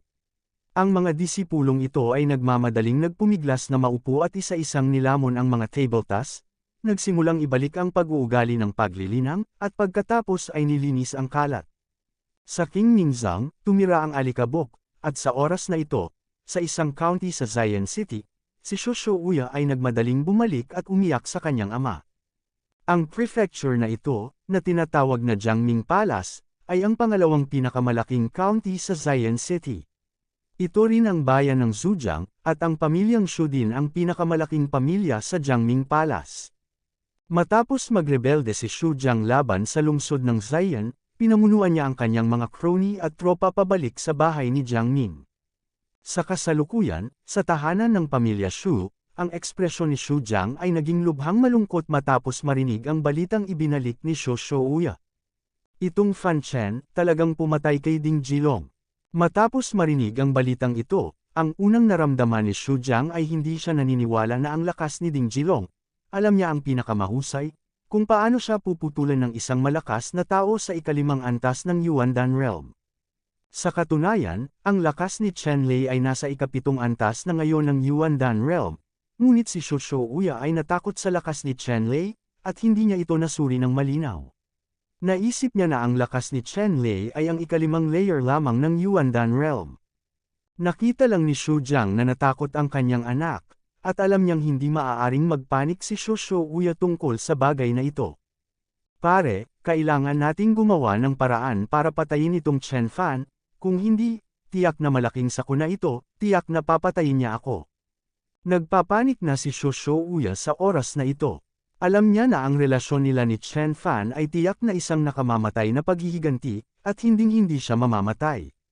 Pagkatapos ng lahat, maraming beses na niyang pinatay si Chen Fan, nagpakalat ng mga chismis, at binuhusan ng maruming tubig si Chen Fan, na naging sanhi ng pagkubkob ng lahat upang sirain si Chen Fan. Dati, naniniwala si Xu Shouya na sa lakas ng kanyang ama, maaaring mapatay si Chen Fan. Gayunpaman, nang patayin ni Chen Fan si Ding Jilong, lubos na nataranta si Xu Shouya. Masyadong mabilis na tumaas ang lakas ni Chen Fan. Pakiramdam niya ay hindi siya kayang protektahan ng kanyang ama. Ngayon ay masasabi ni Xu Shouya na walang katiwasayan. Sinulyapan ni Xu Jiang si Xu Shouya, na kanina pa nagpapanik. Kinasusuklaman niya ang bakal at sinabi, bakit panik? Ano ang lugar na ito? Ang Jiangming Cheng ay ang ancestral land ng aking pamilyang Xu. Mayroong isang mahiwagang limitasyon dito. Ang mga porma sayon, maging ang malalakas sa nascent soul realm, ay mahirap salakayin sa maikling panahon. Hanggat manatili ka sa Jiangming City na ito, walang mangyayari. Huwag kang masyadong patay at hayaan mo akong mahulog. Panipi. Tumango si Xu Shouya, at walang malay na umatras. Sa oras na ito, hindi pa niya narinig ang balita na pinatay ni Chen Lei ang isang nascent soul realm powerhouse. Kung nakatanggap siya ng ganoong balita, baka hindi pa siya makatulog. Sa kasalukuyan, si Xu Jiang ay pabalik-balik, nakasimangot. Sa wakas, pumunta si Xu Jiang sa bookshelf at personal na nagsulat ng sulat, pinatuyo ang tinta, at tinatakan ang selyo. Halika rito, utos ni Xu Jiang. Bago bumagsak ang boses ni Xu Jiang, isang malakas na binata ang tumulak at nagsabi, Patriarch, ano ang iyong order? Sinabi ni Xu Jiang, Xu Yu, ipapadala mo ang sulat na ito sa Fuhu Mountain sa lalong madaling panahon, at ibibigay ito sa sect master ng Fuhu Mountain. Hindi ka pwedeng magkamali, understand? Natanggap ni Xu Yu ang liham na ito at nagsabi, magtiwala ka, Patriarch, maipapadala ko ang sulat ngayon. Kinawayan ni Xu Jiang ang kanyang kamay at sinabing, okay, bumalik ka kaagad. Tumango si Xu Yu at lumabas. Pagkatapos, ang kanyang figure ay pumailan lang sa hangin. Sa likod niya, biglang lumitaw ang isang pares ng itim na pakpak. Ang pares ng itim na pakpak na ito ay hindi binago ng enerhiya ng sigla, ngunit ang tunay na Xu Yu ay kumaway. Isang pares ng mga pakpak, tulad ng isang stream ng liwanag, lumipad patungo sa Fuhu Mountain. Sa bilis ni Xu Yu, sa isang araw, napakadaling maabot ang Fuhu Mountain. Kinagabihan, dumating si Xu Yu sa Fuhu Mountain, pagkatapos ay ibinaba ang kanyang figure, at isang pares ng itim na pakpak ang tumakip sa katawan ni Xu Yu. Pagkatapos nito, ipinakita ni Xu Yu ang token at maayos na nakilala ang Panginoon ng Fuhu Mountain. Matapos makita ang Panginoon ng Fuhu Mountain, agad na ipinadala ni Xu Yu ang liham na ito sa Panginoon ng Fuhu Mountain. Binuksan ng Panginoon ng Bundok Fuhu ang liham na ito. Pagkabasa nito ay napaungol siya saglit. Sa wakas, sinabi niya kay Xu Yu, bumalik ka at sabihin kay Patriarch Xu na sasanduan ko si Jiang Mingcheng bukas para makita siya. Panipi. Matapos marinig ito, tumango si Xu Yu at mabilis na umalis. Pagkaalis ni Xu Yu, nagbago ang pananaw ng Panginoon ng Fuhu Mountain. May excitement, pag-asa, at ilang problema. Hindi ko talaga alam kung ano ang isinulat ni Xu Jiang sa sulat. Kakaiba ang gayong leader ng kulto. Sa kasalukuyan, ang lahat ng mga usapin pagkatapos ng digmaan sa King Mingzam ay nalinis na, at ang mga katawan ng lahat ng mga disipulo ng King Mingzong at mga disipulo ni Thalho ay sinunog at inilagay sa lupa ng hiwalay. Matapos ang lahat ng ito, tinanong ni Chen Lei sina Sect Master King Ming at Liu Weizo tungkol sa kanilang mga plano sa hinaharap. Ang tarangkahan ng bundok ng King Mingzong ay ganap na nawasak, at ito ay hindi angkop para manatili pansamantala. Kung wala ang Guardian Formation, hindi nila mapipigilan ang susunod na Thalho Sage. Nagpa siya kung pansamantalang kunin ang lahat ng mga disipulo ng King Ming Sect at pumasok muna sa Zion City. Sa wakas, sinabi ni Sect Master King Ming, ang relasyon sa pagitan ng Sect Master ng King Ming Sect at ng City Lord ng Zion City ay hindi maibabalik. Mayroon silang isang nakamamatay na pagkakaibigan at tiwala sa isa't isa. Ngayon, ang sect ng King Ming Sect ay halos nawasak at maaaring atakihin ng Thalho anumang oras. Dapat ayusin muna ng Sect Master ang lahat ng kanyang mga disipulo sa Zion City. Higit pa rito, alam din ni Sect Master King Ming ang balita ng paghihimagsik ni na Shu Jiang at Ding Jilong. Ang Zion City ngayon ay walang laman at nangangailangan ng kanilang suporta. Ang kombinasyon ng pareho ay mabuti para sa parehong partido. Sumang-ayon din si Chen Lei sa desisyon ni Sect Master King Ming matapos itong pag-usapan, agad silang umalis at sumugod sa Zion City. Agad na tinawag ni Sect Master King Ming ang lahat ng mga disipulo at matatanda at hiniling sa mga taong ito na mabilis na maglinis, maghandang umalis, at magmadali sa Zion City. Matapos makapaghanda, ang lahat ng mga disipulo mula sa buong King Mingzong ay sumugod sa Zion City sakay ng malalaking bangkang lumilipad. Ang Zion City ay kinubkob na ngayon ng makapangyarihang Thalho. Habang papunta sa Zion City, nakipag-ugnayan si Sect Master King Ming sa City Lord ng Zion City sa pamamagitan ng mga lihim na pamamaraan at natanggap ang balita. Kabanata 2328. Matapos magrebelde sina Shu Jiang at Zia Jilong, bumagsak ng husto ang lakas ng Zion City. Sa pakikipaglaban sa Thalho, maging ang buffer zone ay nawala, at ang buong teritoryo sa ilalim ng jurisdiction ng Zion City ay naapektuhan. Isang direktang banta mula sa Thalho. Masasabing ang paghihimagsik ni na Shu Jiang at Zia Jilong ay naging sanhi ng Zion City na maging sobrang pasibo, na may malaking pagkatalo. Sa kasalukuyan, ilang bayan ng county ang bumagsak at daan-daang libong tao ang napatay ng Thalho. Masasabing sina Shu Jiang at Zia Jilong ay talagang mga makasalanan ng buong Zion City. Dahil sa paghihimagsik ni na Shu Jiang at Zia Jilong, tumagas ang mga depensa ng Zion City. Sa makatuwid, magkakaroon ng makapangyarihang mga Thalho na lilito sa labas ng Zion City at sa paligid ng Zion City. Siyempre, ang mga kultong powerhouse na lumitaw sa labas ng Zion City ay iilan lamang. Lahat sila ay mga powerhouse ng Yuandan Realm, at ang Thalho kultong hukbo ay halos hindi makalusot sa mabigat na linya ng depensa na inilatag ng Zion City. Kung isang araw ay darating din ang hukbo ng Thalho sa lungsod ng Zion, kung gayon ang lungsod ng Zion ay hindi malayo sa araw na nawasak ang lungsod. Gayunpaman, kahit na ang hukbo ng kulto ng Thalho ay walang mga sundalo na pumapasok sa lungsod, ang gate ng lungsod ay napapaligiran ng 12 ng mga malakas na Thalho, at ang Zion City ay hindi nang ahas na lumipat. Kung mayroon lamang 12 ng malalakas na lalaki sa Yuandan Realm, ang Zion City ay natural na walang takot. Gayunpaman, sa pagkakataong ito, sa mga malalakas na lalaki na nakapalibot sa Zion City, isa sa kanila ay isang malakas na tao sa Yuanying Realm, kung bakit ang Panginoon ng lungsod ng Zion ang pinakanainggit. Sa katunayan, nang malaman ng Panginoon ng Zion City na kinubkob ng Thalho si Qing Mingzong, handa siyang magpadala ng malalakas na lalaki para suportahan si Qing Mingzong. Sa kasamaang palad, ang Zion City ay pinigilan ng maraming makapangyarihang tao sa Thalho, na ginagawa itong pangunahing walang paraan upang magpadala ng mga reinforcement. Ngayon, ang City Lord ng Zion City ay nakikipag-ugnayan sa Sect Master ng King Ming Sect, dahil alam niyang nalutas na ang krisis ng King Ming Sect. Natural na masaya ako, ngunit pinaalalahanan pa rin niya ang Sect Master ng King Ming na huwag magmadali. Zion City pansamantala upang maiwasan ang hindi inaasahan. Ngayon, ang Thalho Nascent Soul Realm Powerhouse sa labas ng Zion City ay isang hindi malulutas na bundok, at walang sinuman ang kalaban. Sa kabutihang palad, sa pagtatanggol sa ipinagbabawal na pagbuo ng Zion City, ang mga powerhouse na ito ng Thalho ay hindi makaatake sa Zion City. Gayunpaman, kung titingnan ang kahulugan ng mga powerhouse na ito sa Thalho, tila hindi sila aatake sa lungsod, responsable lamang sila sa pagkontrol sa Zion City. Naniniwala ang City Lord ng Zion City na ang mga eksperto sa Thalho na ito ay tiyak na atras pagkatapos malaman na nabigo silang salakayin ang Qingming sect.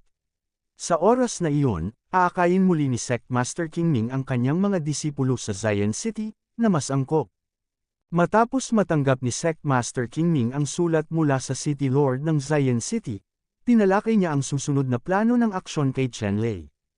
Young Master Chen, ano sa tingin mo ang dapat nating gawin? Tanong ni Sect Master Qingming. Sect Master Liu, sa tingin ko ito ay isang pagkakataon ngayon. Dapat tayong magkaisa sa loob at labas, at lamunin ang masasamang Diyos sa labas ng Zion City. Sinabi ni Chen Lei ang kanyang sariling opinyon.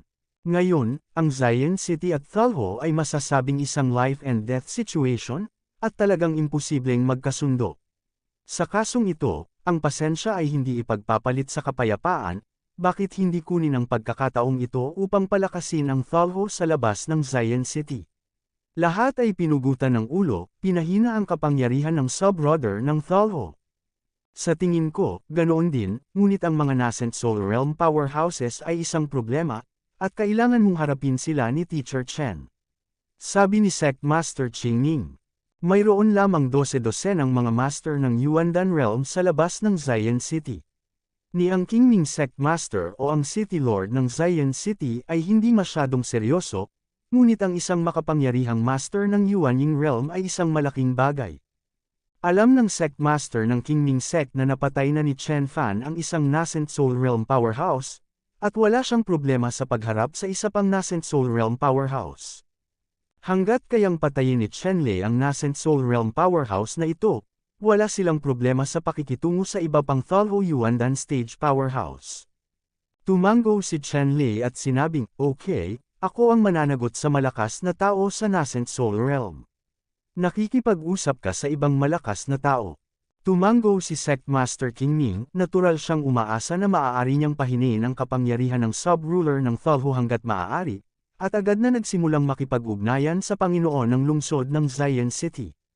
At narinig ng City Lord ng Zion City ang balita mula sa Sect Master ng Qingming Sect. Alam niyang may makakaharap sa isang nascent soul realm powerhouse, at isa rin siyang mapagpasyang henerasyon. Agad siyang pumayag na makipagtulungan sa Qingming Sect na ito. Pagkatapos nito, sinimulan nilang pag-usapan ang mga plano at sa wakas ay gumuhit ng isang plano sa pagpapatakbo.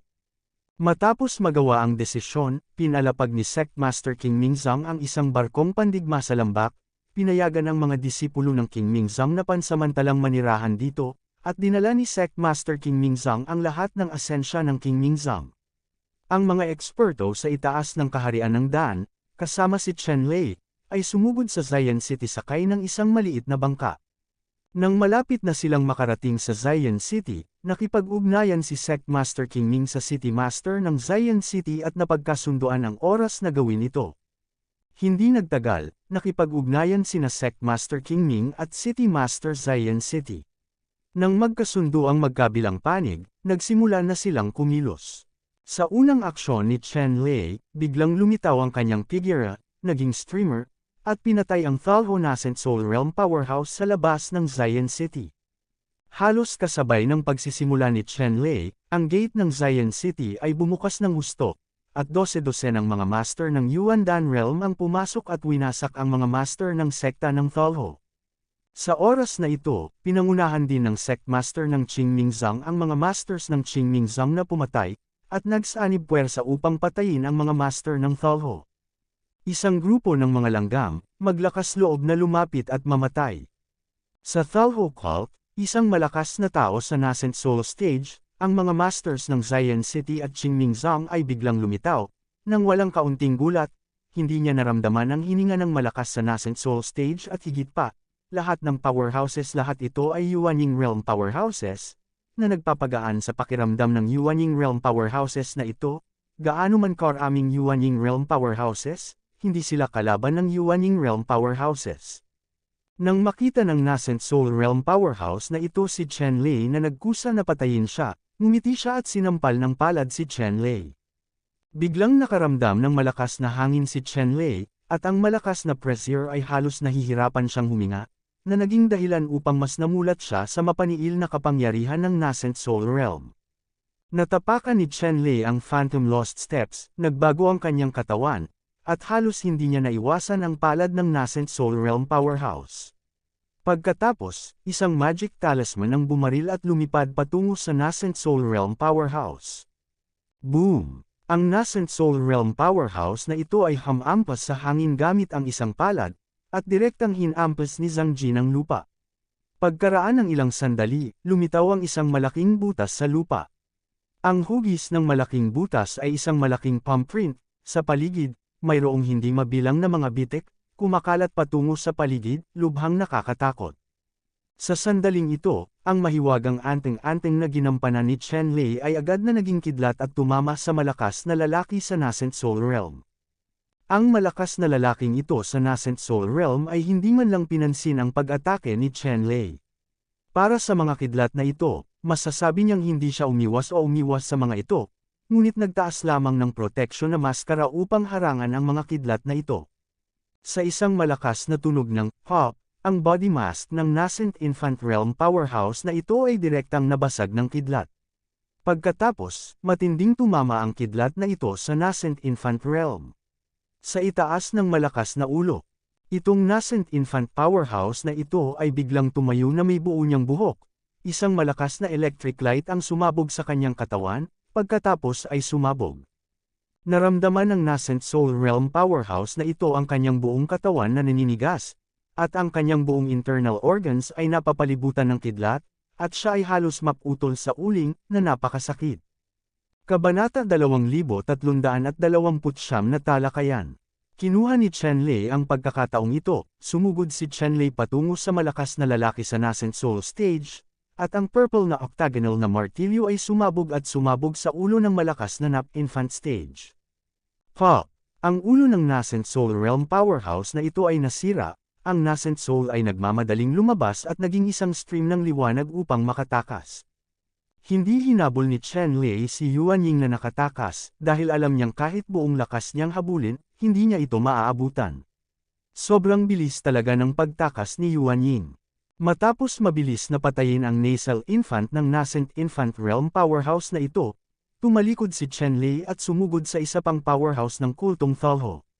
Si Sect Master King Ming at ang City Lord ng Zion City ay nagulat nang makita nila si Chen Lei na casual na pumatay ng isang Nascent Soul Realm powerhouse na naging sanhi ng pananakit ng ulo nila. Kasabay nito, inutusan nila ang mga powerhouse na nasa ilalim ng kanilang utos na gumawa ng buong pagkilos at patayin ang iba pang mga powerhouse ng Yuandan sa Thalho. Ang lakas ng Yuandan Realm Great Power sa Thalho Cult ay hindi mahina, ngunit sa pagharap sa pagkubkob ng dalawang Panginoon ng Qingming Zhang City at Zion City, sila ay agad na napinsala at napatay ng isa-isa. Ilang Thalho strongmen ang gustong tumakas at hinabol ni Chen Lei at napatay. Matapos lipulin ang Thalho powerhouse sa labas ng Zion City, inayos ni Sect Master Qingming ang isang tao na pumunta at tipunin ang iba pang mga disipulo ng Qingming Sect sa Zion City, at ang Sect Master Qingming kasama si Zion City Master Chen Lei at iba pa ay sabay na pumasok sa Zion City. Sa City Lord's residence sa Zion City, nagtipon si Zion City Lord at Qingming Sect Master Chen Lei para talakayin ang susunod na action plan. Shen Fan, hindi ko akalain na mapapatay mo ang malakas sa Nascent Soul Realm. Ito ay hindi inaasahan. Sa lobby ng City Lord's Mansion, hindi pa rin makapaniwala si City Lord Zion sa oras na ito, at pinuri si Chen Fan. Dati, sa unang labanan sa hukbo ng Thalho, ang Panginoon ng lungsod ng Zion City ay labis na humanga kay Chen Fan. Bilang isang cultivator, tinalo ni Chen Fan ang mga mahuhusay na powerhouse mula sa ibang mga sekta at nakakuha ng mga merito sa militar. Unang pwesto. Kaya lang noong panahong iyon, inisip lang ng City Lord ng Zion City na si Chen Fan ay hindi masama at isang mabuting pawnla, ngunit gaano na ba katagal mula nang lumaki si Chen Fan hanggang sa puntong kaya niyang pumatay ng isang Nascent Soul Master, kaya ang lakas niya ay nalampasan ang mga taong ganito katanda. Ngumiti si Chenli at sinabi, ang Panginoon ng lungsod ay masyadong sikat. Pinatay ko ang malakas sa nascent soul realm. Isang pakulo lang. Umasa ako sa ilang mahiwagang alindog, hindi sa aktwal kong kakayahan. Iniuugnay ni Chenli ang kanyang kakayahang patayin ang malakas na tao ng nascent soul realm sa spirit talisman. Dahil sa kanyang kasalukuyang tunay na lakas, talagang imposibleng patayin ang malakas na tao ng nascent soul realm. He didn't want to cause misunderstanding among others at the same time, ayoko rin namang masyadong mapilit para hindi maging target ng public criticism. At ang pinagmula ng mahiwagang anteng-anteng na ito, pinatawad din ito ni Chenli mula sa sagradong lugar ng pamana ng hari ng nagkataon. Kung may nakakaalam na maaari na niyang pinuhin ang isang magic anteng-anteng na nagbabanta sa nascent soul realm powerhouse, natatakot akong mangyari din ito. Naging dahilan upang magkaroon ng sapat na problema ang serye ni Chenli ngayon, at ayaw niyang magdulot ng mga bagong insidente. Kung tutuusin, Chen Fan, gumawa ka ng malaking kontribusyon sa aking Zion City. Hinding-hindi kita pakikitunguhan ng masama. Gayunpaman, hindi ito ang oras para gantimpalaan si Thalho, pagdating ng panahon, magkakasama silang gagantimpalaan. Sabi ni City Lord Zion. Sa oras na ito, sinabi ni Sect Master King Ning, Brother Chi, hindi ito ang oras para pag-usapan ang tungkol sa mga parangal. Kailangan nating pag-isipan kung ano ang susunod nating gagawin. Sa kasong ito, ang Panginoon ng lungsod ng Zion City ay napakalaki ng ilang sandali. Ngayon, ang Zion City ay dahado. Hindi madaling gawing tagumpay ang pagkatalo.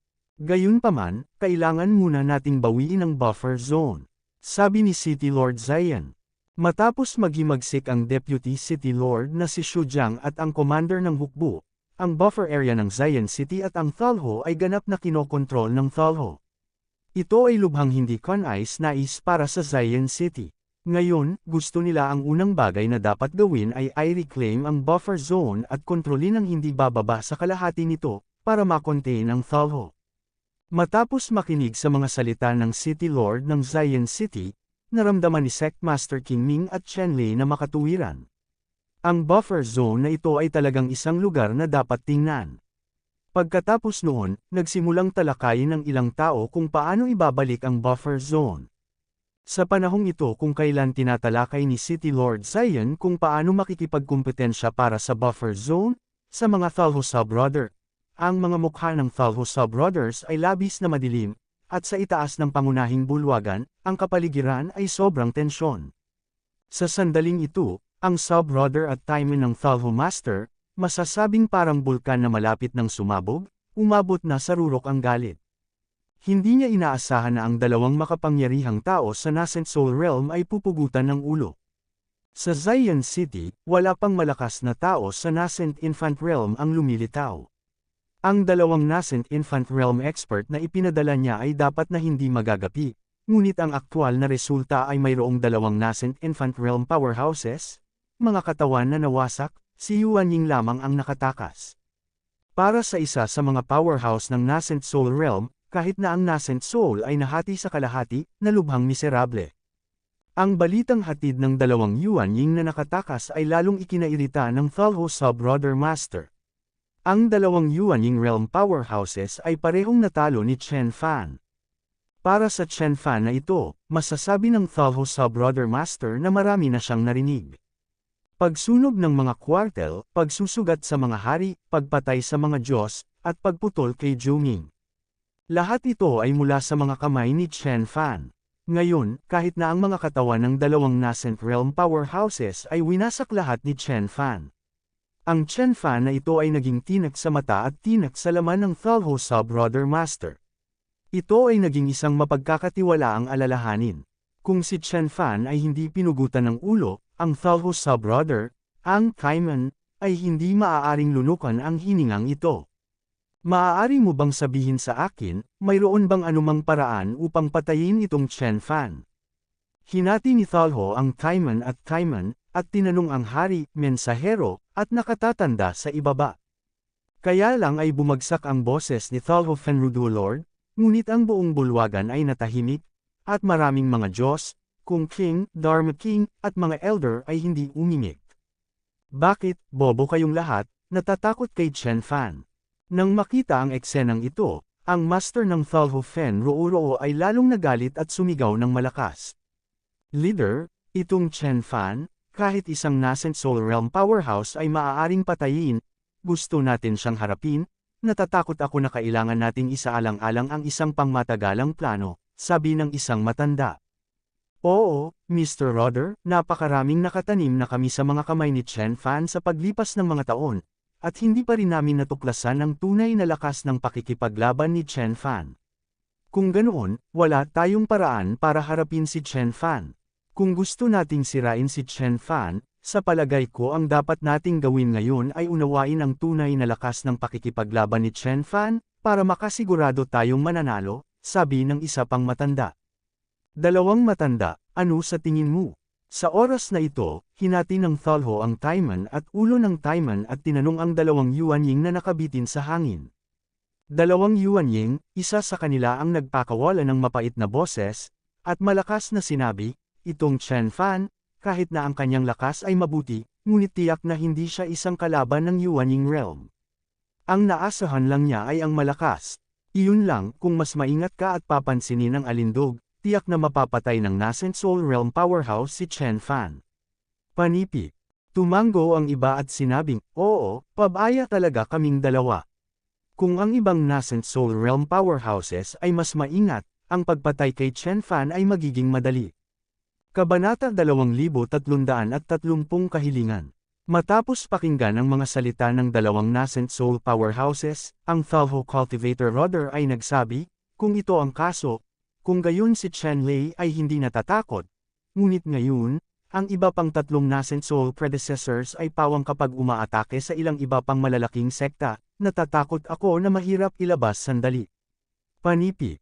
Sa pagkakataong ito, ang mga matataas na opisyal ng sekta ng Thalho ay nagpadala ng kabuuang 5 malalakas na lalaki ng nascent soul stage upang suportahan ang sub-brother Zion.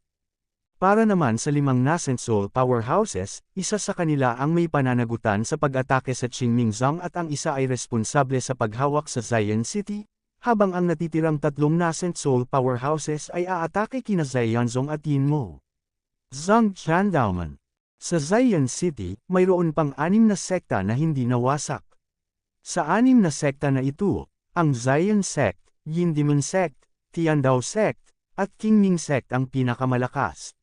Sa makatuwid, ang 5 Yuanying na ito kaagad pagkatapos ng pinakamalakas, dumating, nagpasya silang wasakin muna ang 4 na sekta na ito, at pagkatapos ay haharapin ang Fuhu Mountain at ang Tiger God Gang. Ang Thalho Sect ang unang humarap sa 4 na sekta na ito, at naiwan si Fuhushan at ang Tiger God Gang. Maliban sa 4 na pangunahing sekta tulad ng Zionzong na makapangyarihan at kailangan munang alisin, ang sekta ng Thalho ay sumasalungat kay Fuhushan at Tiger God. Ang mga Panginoon na tumutulong sa dalawang sekta na ito ay may alam din tungkol sa kanila, alam na ang mga Panginoon ng dalawang sekta na ito ay makasarili.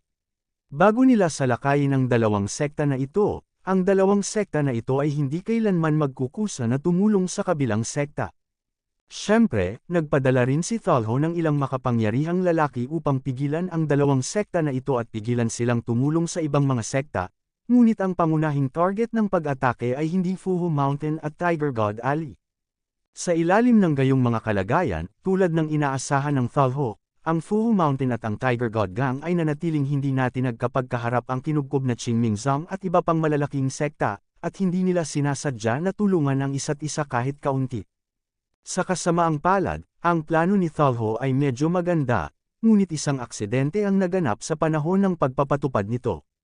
Ang pag-atake sa Qingmingzong at sa makapangyarihang si Yuanying na responsable sa pagkakaroon ng Zion City ay talagang sinira ni Chen Lei.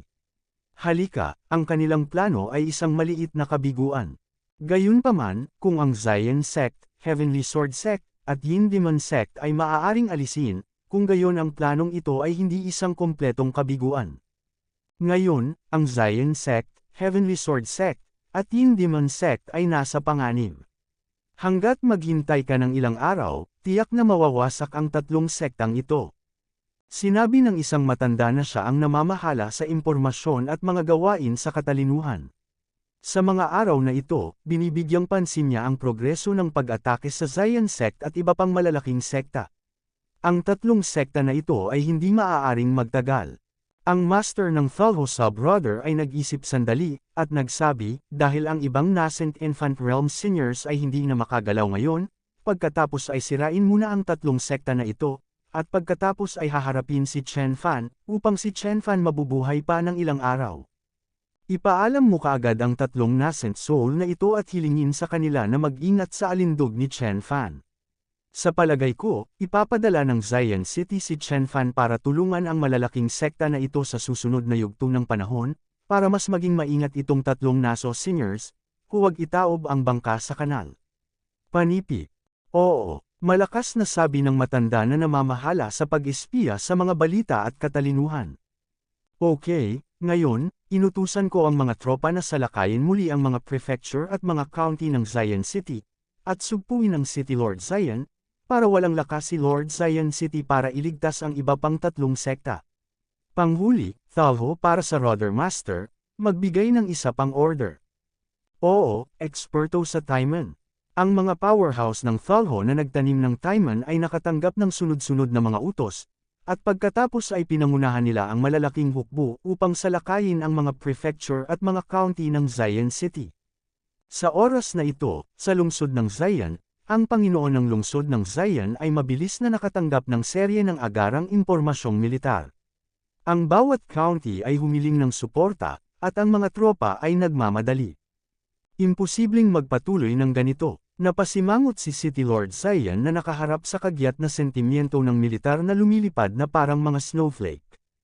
Sa oras na ito, tiningnan ni Chenlei ang lihim na kaayusan ng mga gawaing militar, at walang magandang paraan. Kahit na siya ay mahusay sa lakas, maaari siyang gumamit ng mga magic charm para patayin ang malakas sa nascent soul realm, ngunit mayroon lamang isang tao na walang kakayahan ng avatar, imposibleng harangan ang napakaraming powerhouse ng Thalho.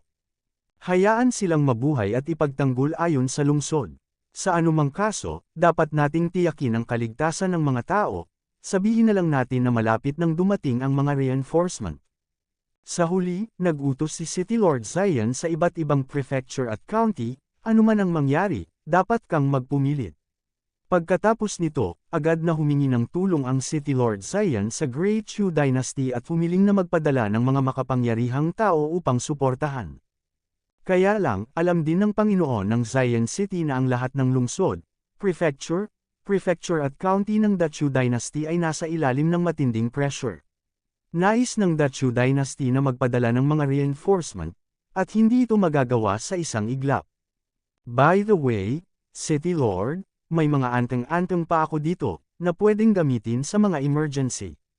Sa oras na ito, nakipag-usap si Chenlei kay City Lord Zion, at pagkatapos ay kumuha ng halos 800 mahiwagang anteng-anteng.